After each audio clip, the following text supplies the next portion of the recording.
Okay, everyone, thanks for joining tonight. I've just hit record so everybody knows we are recording this session.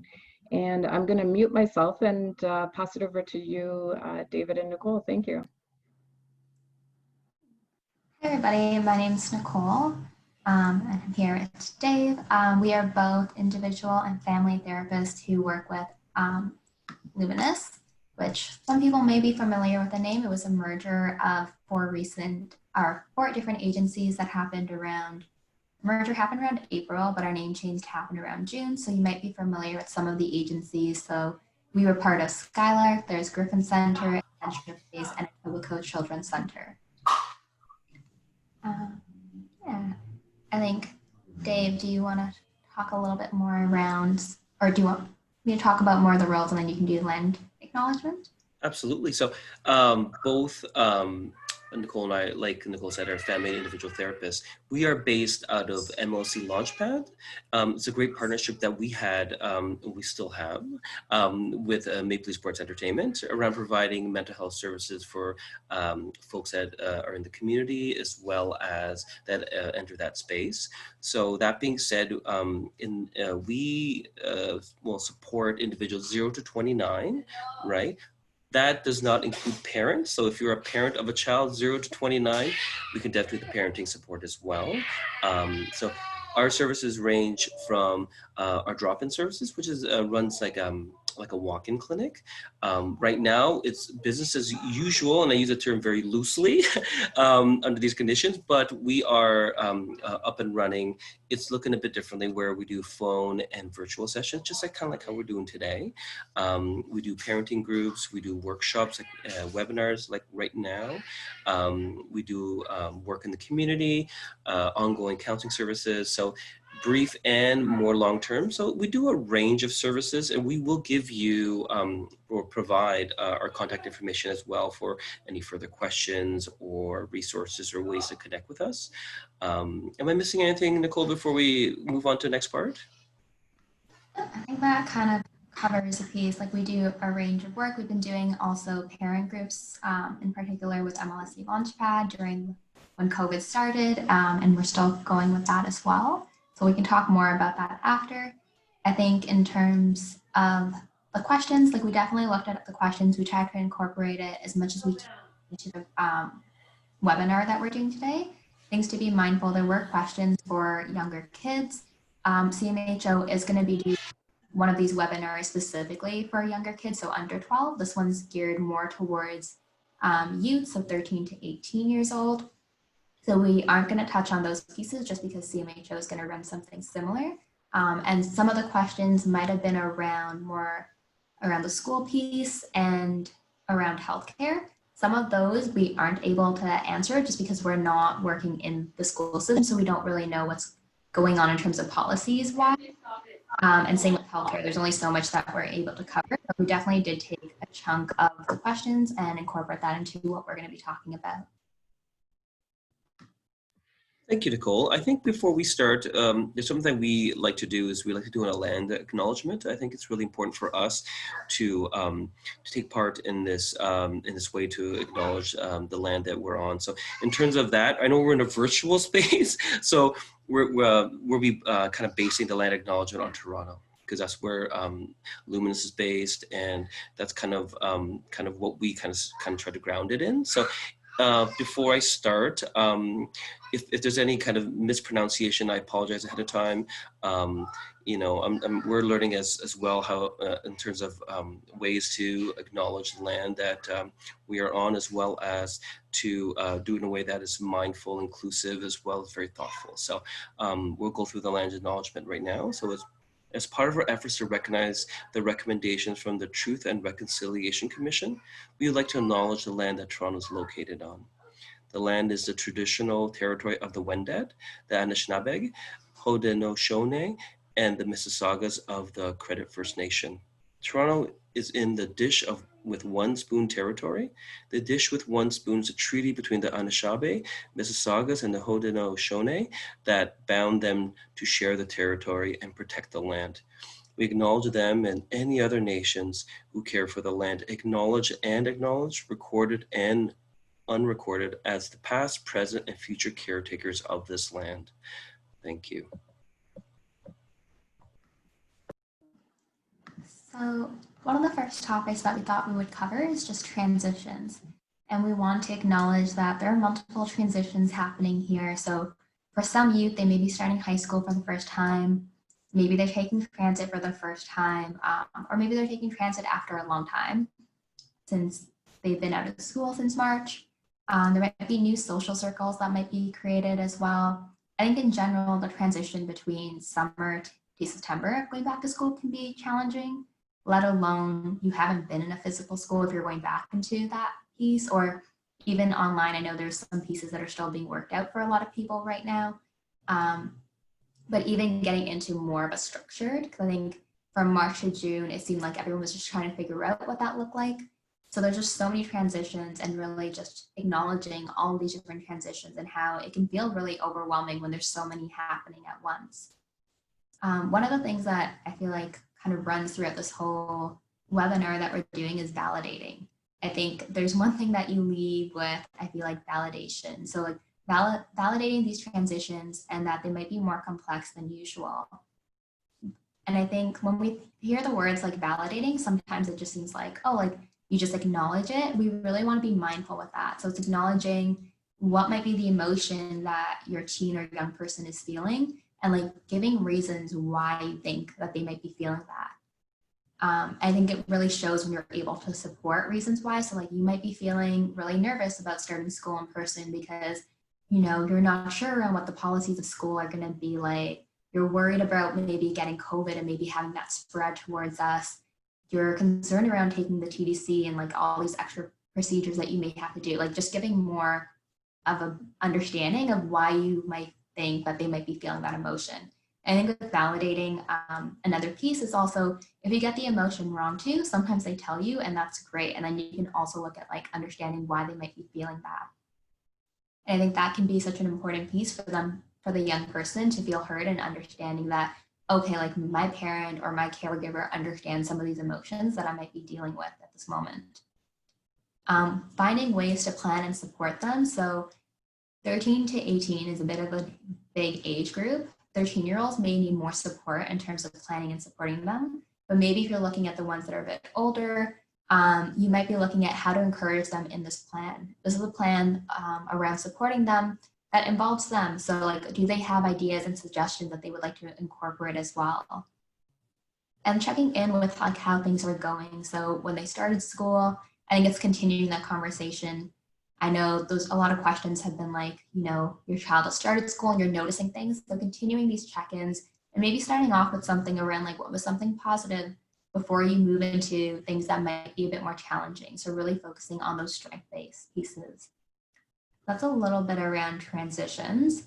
I apologize if it feels like we're going fast. I feel like there are a lot of different topics and I think there's a lot of overlap as well. So I'm just going to pass it over to Dave, and he's going to talk a little bit about worries and fears.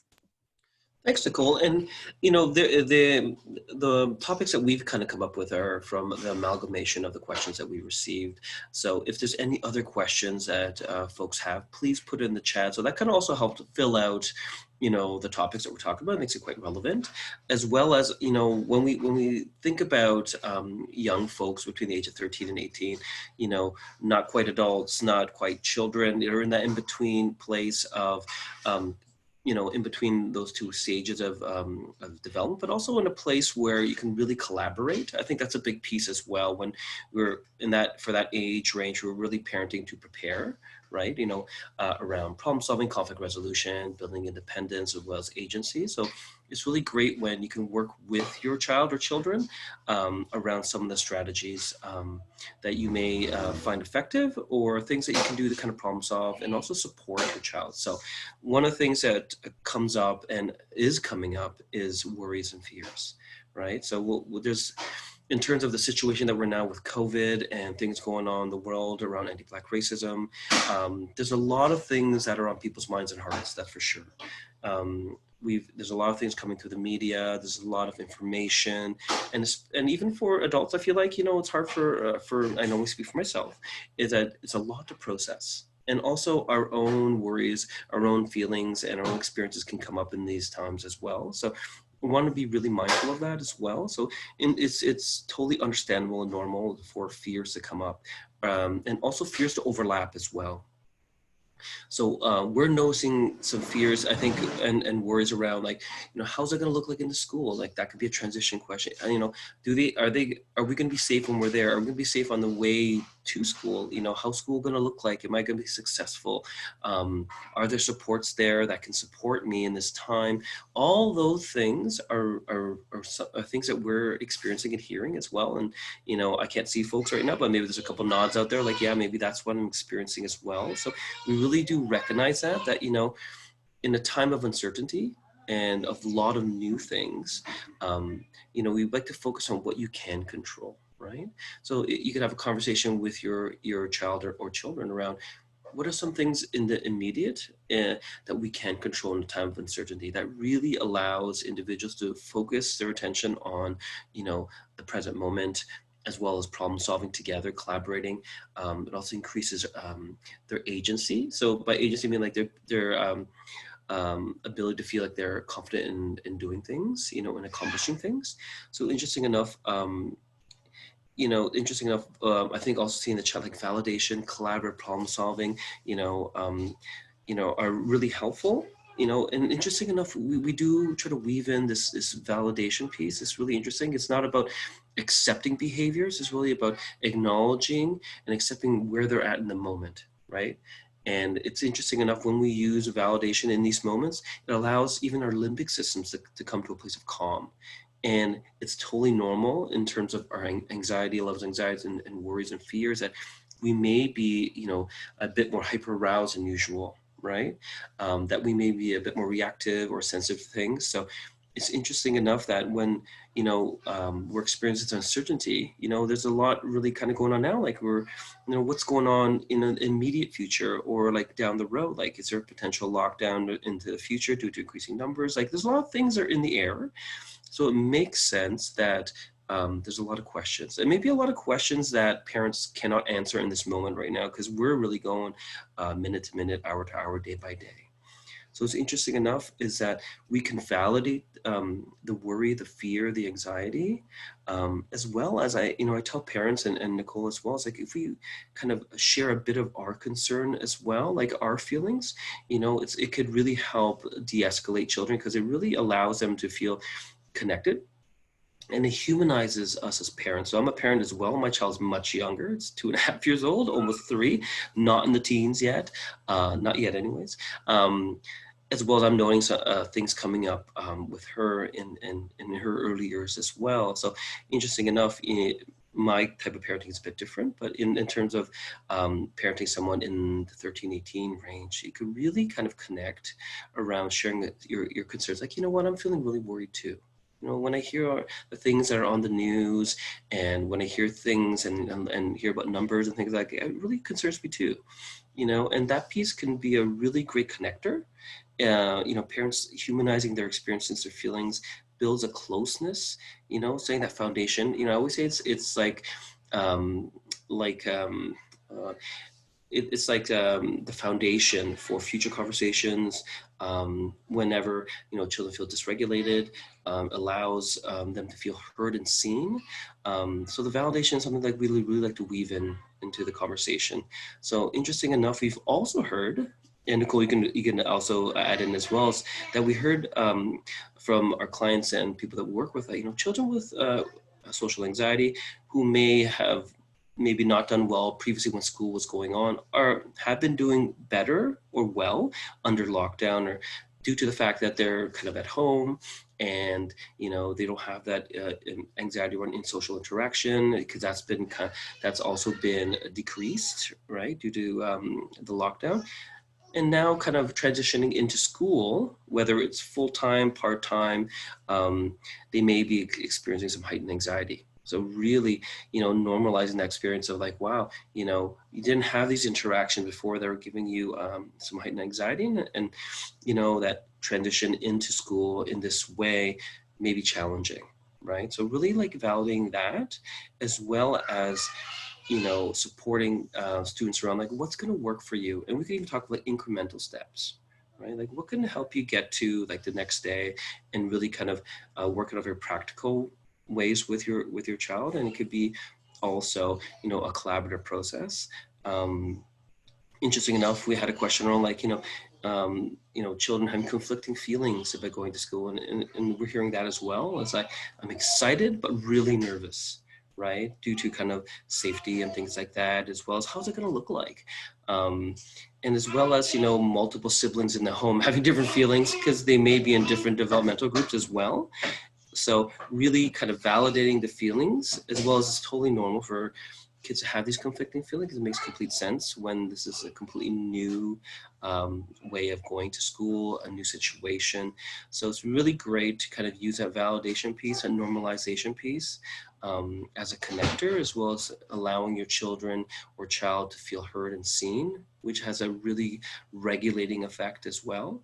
And we're going to talk also in a little bit around co-regulations, these other pieces as well. But I want to touch on those pieces right now, on worries and fears, and we'll weave that also into the next couple of topics as well. So I'll pass it on to Nicole.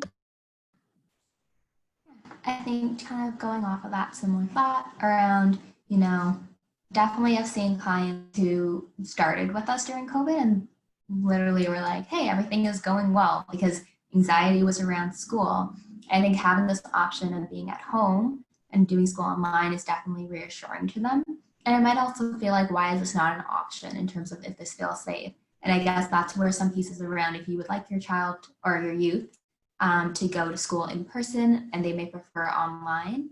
I know some parents have also preferred to send their kid in person because they've also realized like online school didn't work and really were getting frustrated because they were like, I would have to like constantly tell my young person to like go on, check all their work, do all their work.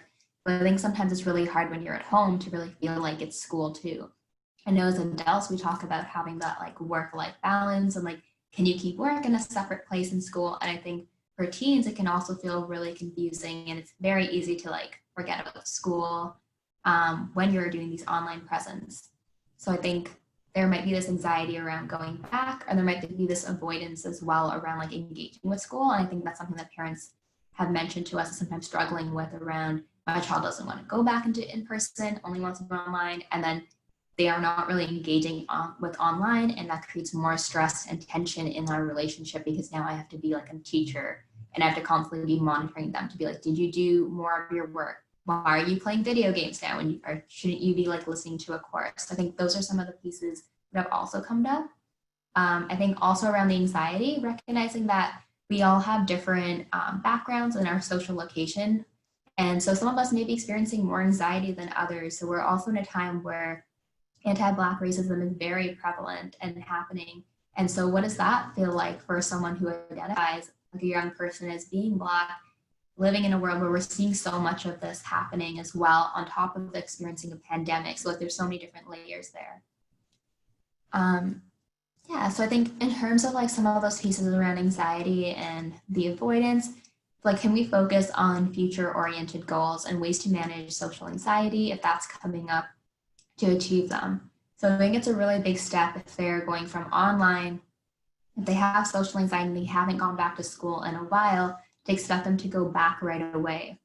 And so it might be looking at, I know with some of the high schools, it's maybe a little bit more complicated. I think there still are online options instead of going into school, depending on where you're at.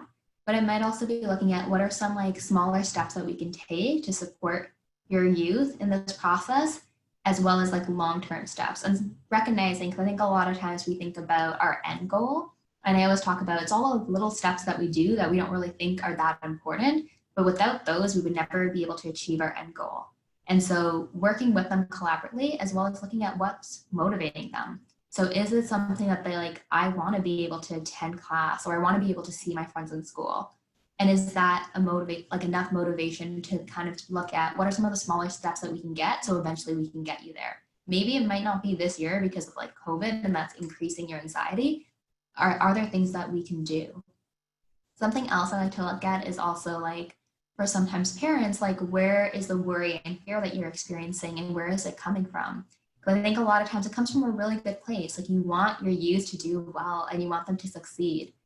And I just think back around a situation where I was working with a youth and the school had actually decided to pull this young person out so they could focus on their mental health because they weren't showing up to school. They were only showing up for tests. And obviously, if you're only showing up for tests, you're not going to do well when you didn't learn any of the content. And I think for this parent, it was so much around like, well, I can't pull my child out of school because, you know, we came to Canada so our kids can get a good education. And it's understanding some of those pieces. So I think sometimes it's also looking at like, are our fears or our worries coming up when we're talking to youth, and like, how do we be able to validate the experiences again, like what they might be experiencing, and regulating our needs as well as the needs of our young person. So we want to also maintain safety. We want to work with them around this. And I think also reflecting on this idea of sometimes, I think some of the questions were around parents who felt like their child had social anxiety and they were going to school and they started going back to school and then COVID started. And it can feel like a lot of times to step backwards, like all the work that we've done so far to get our teen to get into school, maybe to feel a little bit more comfortable than they used to, or maybe have supports are all gone. And I think it's just recognizing like, what are the things that got them there and how do we utilize that? What are the strengths that they bring in? What are the strengths that you bring in as a parent that got you to this place? And not so much looking at it like a step back, but like there's a new kind of challenge. I think we all are experiencing that too. Like none of us have lived in a time where we really had to deal with something like this, where everything was like locked down, where we're wearing masks all the time. And there's all of these new rules. I think just validating those pieces. And yeah, we talked a little bit around like youth wanting to do the online courses as well. And just the struggles that sometimes may come up around some of those pieces. So I'm going to pass it on to Dave, who's going to talk a little bit about ways to support. Thanks, Nicole. And we like to kind of talk about some strategies that we found to be effective in these situations, working with children or youth. And I think also like we come from a place of like parents know their kid the best, and we put out some ideas and some concepts that that we found to be helpful in these situations. And I'll go through them. And at the same time, you can always, I'd say, customize them to meet the needs of your child. And we'll talk a little bit about that as well further along this conversation. Because you know your child the best and you know what works best for them. So we did talk about the validation piece, how helpful that is, how it allows your child to feel seen and heard, and also like calming effect of that. In terms of co-regulation, this is a big one as well, because I'm thinking about my own child in daycare, and I had to really work on this co-regulation piece myself. It's like, how do we stay regulated? Because that allows your child to kind of take your lead on the regulation piece. So it's like, if I feel regulated and calm, and not aloof, like, not caring or just kind of like this disconnected, it's like I'm here and I'm maintaining and regulating, as hard as that is. And I do recognize as well, I'm thinking about myself as well, like, my own anxieties come up around things as well and safety. It's like, how do I stay regulated? Because my child can pick that up, and also that allows you to help calm them down as well, even if it's like tone of voice, your cadence, your body language. And sometimes I think most of the time we don't focus on our bodies. We're just like, okay, maybe it's a tone of voice, or eye contact's another way to co-regulate. How do we maintain those things? Role modeling is another one as well. Like, how can we role model pro-social behavior or ways of coping? It's totally okay to take a break. Just kind of role modeling those pieces. Like, what are we doing on an individual level, family level, to kind of encourage self-care? And we'll talk about that in a bit too. And for the next piece, it's really like identifying and addressing the feelings that underlying behaviors. I like to think of it as, and I wish I had like a visual for you, but like an iceberg. I think most of us know what an iceberg is. And it's like the part that shows, the tip of it is the behaviors that we're seeing. And all that big mass underneath the water are the feelings that are fueling it.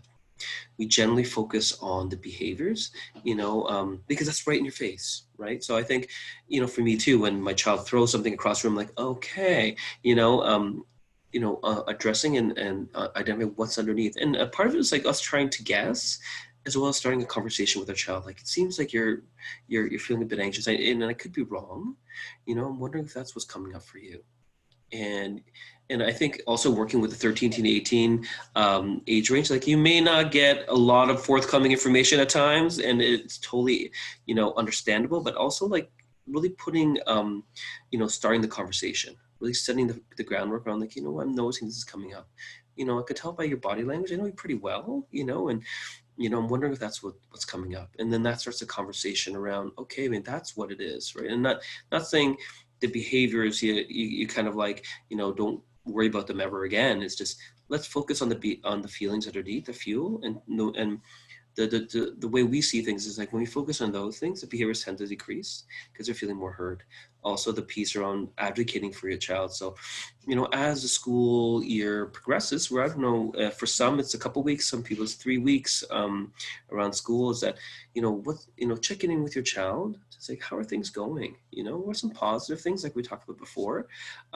Starting off with a strength-based kind of way, and then also advocating, like knowing that you can reach out to the school board, you can connect with your child around like, okay, this is coming up. Okay, like what do we do to make you feel supported on a very practical level? I know that we're being hit with a lot of information through the media. It might be a good idea to take a media break. I tend to do that in my day as well, because you can really go down that rabbit hole of information, and it's hard to process. There's so much of it out there and from different sources. So that may be something as well that parents might want to encourage. I always like to role model that too. Like, let's put the phones away, in the house, and just kind of like focus on that connection time, that attachment time where we're here and we're really feeling connected, even if it's just watching, I'd say, Netflix or whatever that is, and a way to connect as a family. And through that kind of conversation around like what's fueling the behavior, could also lead to a conversation like, what do you really need?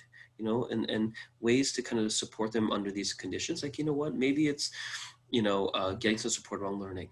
Maybe it's, advocating them with the school around schoolwork or whatever that is, or, practicing self-care at home, or just kind of having time that's just away from expectations of school and things like that, where we just really start to bond.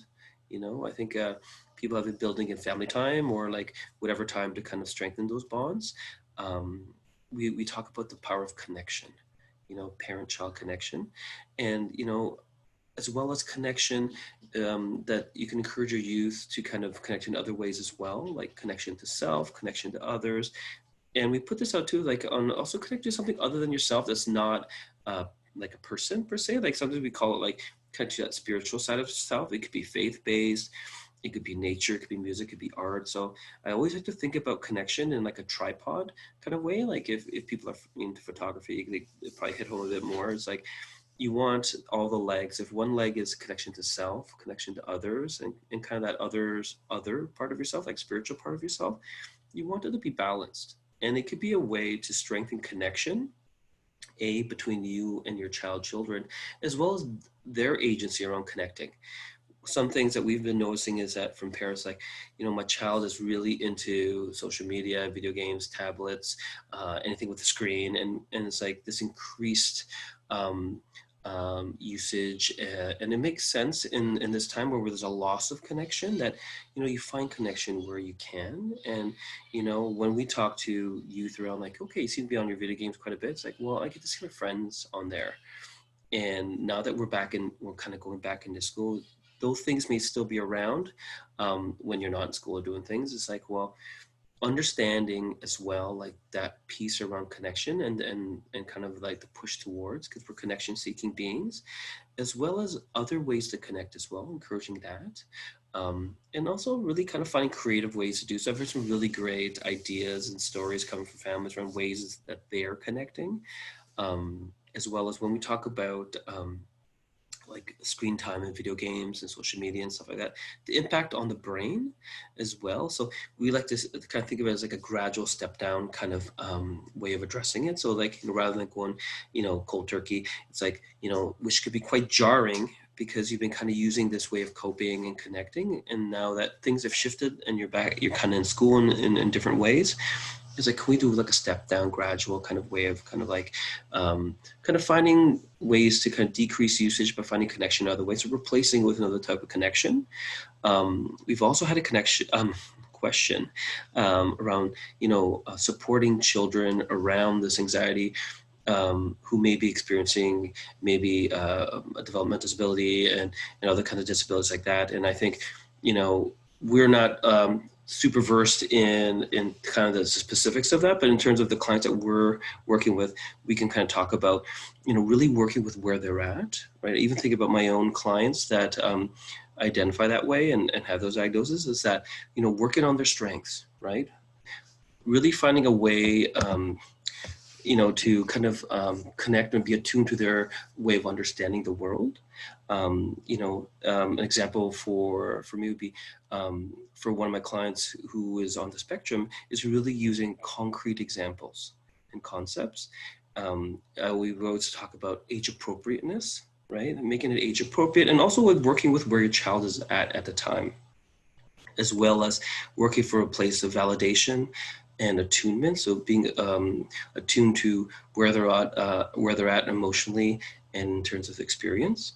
And that allows you to connect with your child. So these are some things that we've been working with parents and youth around those pieces. And, you can always continue this conversation. Like I always say, like Nicole and I, like these is a start of a conversation. So you can always connect with us around like having a further conversation about any of the ways that we kind of talked about supporting your child. So I want to just kind of turn it over to Nicole for the next piece. So I'm just going to go over the impacts of COVID on mental health. I think this is something that we've heard a bit around parents being concerned around what might be the impacts. And so for us, when we really look at that, we're really looking at what are you noticing? What are you seeing with your youth? And sometimes you're able to pick up on these pieces. I think it's very common to try and have a conversation and they don't answer or they give you one word. I think that's where these pieces around like even just simply noticing, using yourself as a role model can be helpful, and just sharing some of these pieces so they know that they're not in it alone.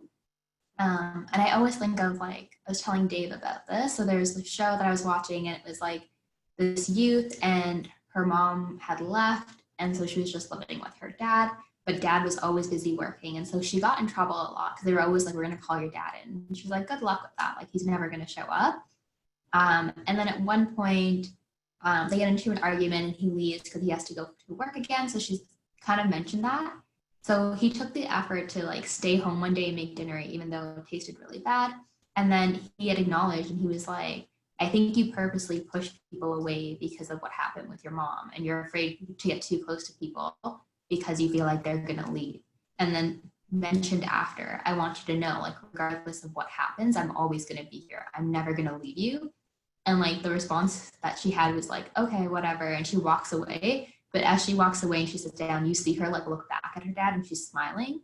And so sometimes those might be the responses you get. Sometimes your teen may not necessarily tell you exactly what's going on, but they may appreciate being heard or at least knowing that the door is open. I know some of the youth that Dave and I see, sometimes they don't want to talk to their parents about certain things, so they're afraid they're going to get into trouble right away. I think having that validation piece around, obviously if there's things around safety, we want to make sure they're safe. So you want to put rules in around that, but noticing, and even if they're doing online school, like maybe it's noticing the loss of connection. Maybe if there's social anxiety or there's other pieces that are getting in the way of being at school in person, they're still not getting maybe some of those connections. We're also looking at support systems too. So there might be different communities that they were really connected with, where they feel at home, where they feel like they're understood. Maybe they share similar identities and they may feel like they lost some of that. Like maybe it's not the same doing a virtual like check-in, or maybe the group hasn't been able to exist virtually as well. Maybe there's an increase in anxiety. So that anxiety can look very different. It can be in our body. So we might have like physical sensations that might be happening. Maybe it's like we're having trouble sleeping, having trouble concentrating. Maybe we're just feeling really frustrated because we have no control over like what is happening right now. And there's just so much change that's happening that it feels overwhelming and out of our control, essentially. And I think just being able to notice that, and like if you're noticing that maybe they're just really frustrated, really trying to see, again, like what Dave was talking about, that iceberg, like what's maybe underneath the frustration? Is it that there's lots of change and it's really hard to keep up? And like, how do you work with them to bring that up, validate how it can be really difficult and challenging to have all these new experiences and then come up with a solution with them together.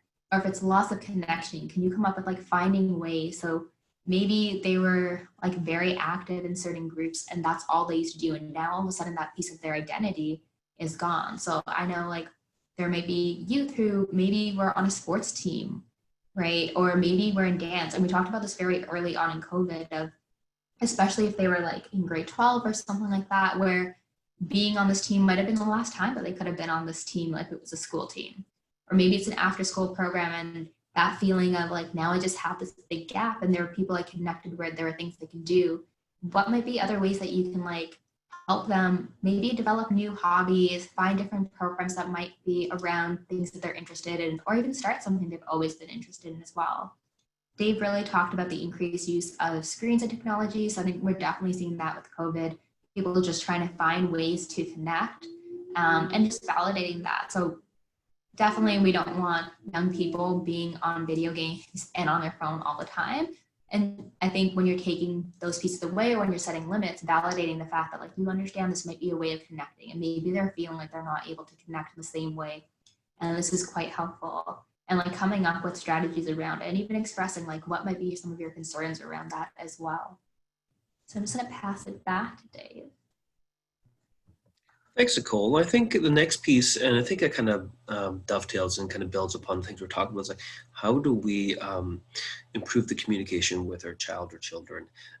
And I think we'll focus on kind of conversations around safety, because I think that's what we're kind of noticing as well. And it's a part of some of the questions as well that we've noticed with parents, like, you know, when my child comes to me and asks me like, is there going to be the proper PPE, or is everyone going to be wearing masks, or is, you know, how's it going to look like? And it just, for some parents, we've heard it's like a barrage of questions, and some of these we can answer, I think, from information we get from the schools and the information that we know, as well as, when there's like a barrage of questions, I feel like your child is constantly coming to you for questions, and also come from a place of increased anxiety and worry around these things and fears, to really be able to kind of create a space for your child to be able to process what's coming up underneath. So we're talking about the iceberg as well. And I think, information that we can provide is great. This is what's going on, and you could even do it together. And I say sometimes, with parents, you don't need to know all the answers. You can always parking lot some of these questions, and the fact that your child is able to come to you with these questions is really, really great. I think that's the piece that we want. We want you to come to us, right? To myself, to a caregiver, whoever is the person in their life where they feel safe to come to. And it's like, okay, I'm glad you're coming to me with these questions. We can look into these together.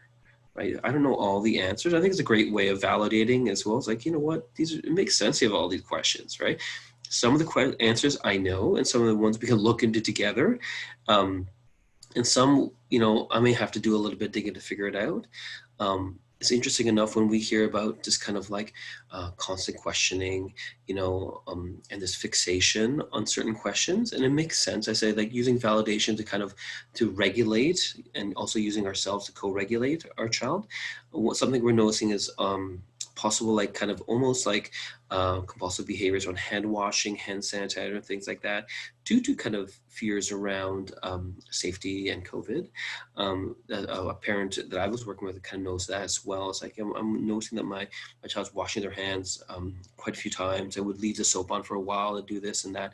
So it's interesting enough is when we're noticing things coming up for our children or a child, it's kind of come from a place I wonder what's going on, and using that kind of a place of trying to understand and trying to understand where they're at, rather than I think sometimes as parents, we come from a problem solving place. We try to problem solve it all the time. And I think, I can speak from my experience is that I think, with me as a parent, I've been doing that for so long. So I think in some ways the way that we can kind of support our children and slow them down when these questions come up is come to a place of validation first before we get into that problem solving place.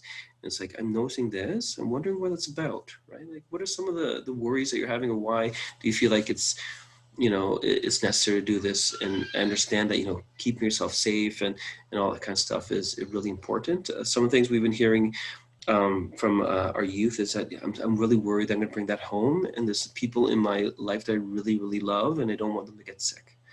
And that makes sense, right? Really normalizing that, like it's something that's on my mind too, and we're going to keep ourselves super safe or as safe as we can, and kind of like allowing a child to be heard around that.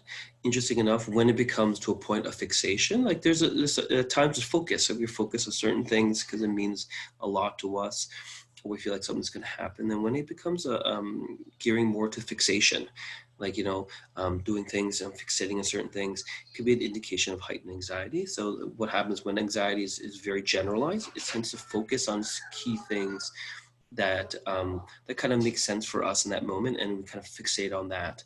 So interesting enough, it's really great to kind of understand where that's coming from for your child.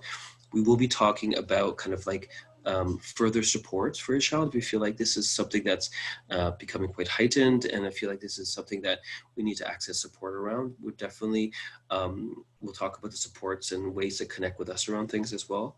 I think the big piece is around validating, also noticing, right? And come from a place of trying to understand. And when we talk about certain behaviors that come up, it's a really kind of discussion with your child around like, the purpose behind it. Once we could understand the purpose and the feelings attached to it, and we have a better understanding of what's going on. And I say like, the more we know about what's going on and why, we have an idea of where to go next in terms of supporting our child, whether it's something we can do ourselves or, bring in someone else to kind of support as well. So that communication piece, how can we kind of stay regular in those conversations, as well as finding communication patterns that work. If I say that your kid the best, and you kind of know what works best in terms of communication. And I say like being creative around it too. I've also had parents have used everything from text to emojis or like post-it notes on the doors, like whatever it takes to kind of start that communication, and I'll maintain it as well. So I think for the next piece, we're talking about self-care, because I think we talk about parenting and our child or children, but also like, really focusing on ourselves as parents too. So Nicole and I are going to get the next piece around self-care. So I'll switch it over to Nicole. Yeah, I was just going to add just around what Dave was talking about. I think both of us have definitely seen households where there might be a single parent that the young person in particular is very worried about bringing COVID back home. And like even just exploring and validating those pieces of like how much this kid or your youth like really cares about your parent and is so afraid that they might bring something home. And that's like a big fear and a big worry to hold, and being able to explore those pieces. And then there are other pieces around like, having them go into school in person and having them have that worry, like really sitting with them and exploring and talking about like, things that you can control. I think that's the biggest thing. There's so much that we can't control. We can't control what other people will be doing. But really, can we do our best to work on what we can control in the moment? And can we review certain pieces? In terms of like the self-care for parents, I think just like looking and seeing what supports are available. So I know for back to school, I've seen a ton of mental health agencies actually do these talks for parents. I think mental health agencies really recognizing that this is a really stressful period. It's a hard transition, and recognizing that youth, young people, and parents like really need supports. Maybe finding like other groups around for parents that might be in the area. Maybe it's in the school that you're at. Maybe there are groups for parents to connect and talk about what they're noticing too. So that might be options. Recognizing COVID fatigue. So, if you're working from home and you've been with your child all the time, I had one family I'm working with, and the young person went into school and came back the first day and was like, I think I really need to go to school. Like, I think we really needed a break from each other, because it was like they were just constantly in each other's space. And that normally wouldn't happen as much. Like they might have some times where you might be together. Even if you're at home most of the time, you wouldn't necessarily be all the time like with your youth. So I think also just recognizing, one, we've been in the situation where there's so many rules, there's so many things that we might not have been able to do that we normally have. There might have been a lot of loss that's happening. And it just may feel really overwhelming. Like definitely I've had parents feel like I had to send my kids to school because I just needed a break. And it's like validating that piece, because that is important. And, you're doing everything you can to make sure your children and your youth are going to be safe. And you're also recognizing what do you need. And just validating that, parents, you're going through these transitions yourself and you're experiencing these feelings that arise from them, and you're trying to support young people too while going through that. So I always say, like, for self-care, I think sometimes we make it seem like it has to be like an hour that we're taking for ourselves. But it might be something around, like, is there something that you can do kind of throughout the day? So maybe it's like 5 minutes in the morning, maybe it's like 5 minutes in the night.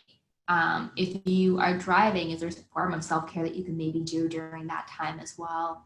And just trying to be really creative with where you can get that, and just finding connection too, because this might have been a really challenging time, especially if you don't have a lot of family supports as well here where you are to like support you in this process. So I think just finding supports and connection with other people. And then I know we're going to talk about, I don't know if there's anything else you want to add, Dave, for the self-care piece.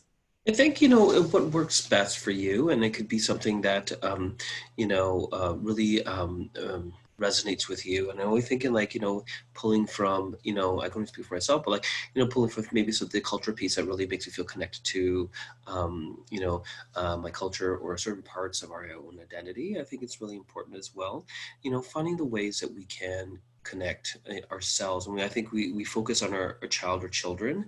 And I think I use this metaphor quite a bit, or this, I guess the metaphor analogy. And I think it always, every time I say it, I always kind of worry how it's going to be received. But it's like when you're in an airplane and they always tell you like before, like give you all the instructions, and they're like, if any kind of situation occurs and, that the mask comes down, they're like, put it on yourself first before you put it on your child. And it was interesting enough, like, I think my natural reaction is to put it on my child. Like, I want my child to be okay. And then in the back of my mind, I was thinking, if my child was okay and I somehow, due to a lack of oxygen, passed out, how scary it would be for my child and how worried that they would be for me. So I'm thinking like, okay, that makes sense, that we need to kind of take care of ourselves so we could be at our best, or be more present for our child or children. So I use that metaphor, and like how important it is for us to take care of ourselves. And from my, I'm going to talk about my experience, is that at times I forget that piece because I'm always trying to be there for my child and navigating the other pieces of my life as well. In my case, like work as well as family and what's going on in the world. And, there's a lot on our plates. And I think, if you think about a plate with food on it and we kind of put a whole bunch of stuff on, eventually it's going to come over the edges. So how do we make space for ourselves and not feel bad about that? As well as like finding creative ways and ways that they could, and like Nicole said, could be quite small, it seems, but could be very impactful, right? So I definitely encourage parents to find ways for self-care, whether it's like connecting in different ways to friends, family, if that's possible, or something other than ourselves, or finding something that we can do that really helps us bring a sense of calm, and, we can talk about self-care that we can do with our child or children, but also like figure out ways that we do it for ourselves. It's a way of, giving us that breath of fresh air so we can be better equipped to be present for our kids and be there to support them. I think we're moving on to some resources. I think that's important, as well as we'll, in the chat, we'll put our contact information. I think it's really important as well. Well, the best way to connect with us is through email. And we'll leave it in the chat so people, folks can reach out to us, and it could be around our services or resources. We have like we said, the drop-in counseling as well. It's on appointment basis, so you would connect with us via email. We'd do a phone call, figure out a time. We'll talk about what's going on, and we can kind of schedule a time for us to kind of meet via Zoom or phone, whatever works best. There is also outside of our drop-in at Launchpad, we also have the What's Up walk-in, through Lumenus. That is Toronto-wide, but definitely, connect with us around resources around that. In terms of consultations that we do, it's really interesting is that, we call them consultations or check-ins. So you can connect with Nicole and I, and we can, if you have any questions, it can be like something quite small, or like, I just want to know, a strategy around this, or this is what's coming up. And then it doesn't have to be a full hour. It can be quite like a check-in. It doesn't have to be on a regular basis. So really kind of like on a need-to basis, you can consult with us. And we can work around ways to support your child, and also maybe possible resources or other things that could be relevant and helpful. I think, Nicole, you can hit on the other pieces. Yeah, I was just going to add, so I know Dave talked a lot around like what services we can provide. We do have, unfortunately, like restrictions. So if you are Toronto based, we can provide support. If you are outside Toronto, Karen just put in the chat as well, the CMHO website where you can find mental health services specifically in your area. As well as CMHO did a back to school mental health kit for parents. So the link is also there. With our organization, Lumenus, we have a new mentality group, which are youth, and its new mentality falls under the CMHO. So they also created a resource around transitioning, so transitioning to high school and transitioning to university or college. So that might be something to be checked out as well. So it would be under Luminous and the new mentality group. Yeah, and then the WhatsApp walk-ins, Luminous is part of, but there are also other agencies. I believe if you're in, again, Toronto, just because that's really where we are, so that's services we know. I believe it's Mental Health TO, and they can let you know what agencies are providing walk-ins wherever you are. So like Scarborough would have, I believe, Youth Link, and it used to be called East Metro, which is now Strides. Part of Luminous, we have the one that would have been at Griffin for like more north, and then our locations, which would have been around downtown. We also have youth wellness hubs as well. So we have a youth wellness hub in our agency, which is at Yonge and Eglinton, and then there's also another youth wellness hub as well on Danforth, but they're also across Ontario. So you might find that there's a youth wellness hub in your area which will provide walk-in supports, and I think many of these places have the same policies that we do in terms of they provide walk-ins to young people and youth, and also parents. So if you have a concern around your youth and maybe you're trying some new strategies that are not working, need more support, feel free to definitely reach out as well. I think and the other piece, again, if you are in Toronto, like Dave mentioned, we work with MLSC Launchpad and we've been doing parent groups, so we might have one of those coming up. So again, if that's something that you're interested in, feel free to send us an email saying that, if you do any other parenting groups, we would be interested in joining. If there's anything else that you may need in terms of support and resources here in Toronto as well, we can definitely support that. I think that is everything. I know there's some links being put into the chat as well around surviving a survival guide for home while parenting. But I think, yeah, we have a few minutes. So if anyone has questions, feel free to write in the chat. I don't know if you can unmute yourself. But if you are unable to mute yourself and you'd rather say it and write it down, let us know and we can also see if we can unmute you.